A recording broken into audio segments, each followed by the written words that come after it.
is may mga things na naguguluhan sa inyo. May mga bagay na hindi nyo alam kung magpapatuloy pa kayo or mga bagay na kaya pang mabuo. But sabi nga rin sa kanta, once we fully trust Him, everything is possible. Gaya rin dito sa verse na i-share ko right now, is yung 2 Corinthians 12:9.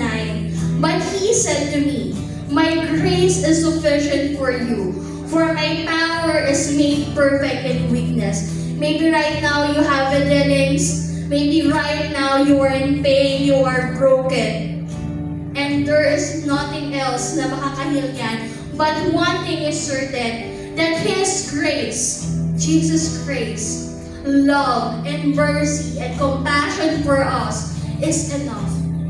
Wala nang kulang, walang sobra. Sakto lang sa bawat isa sa atin. Because Jesus knows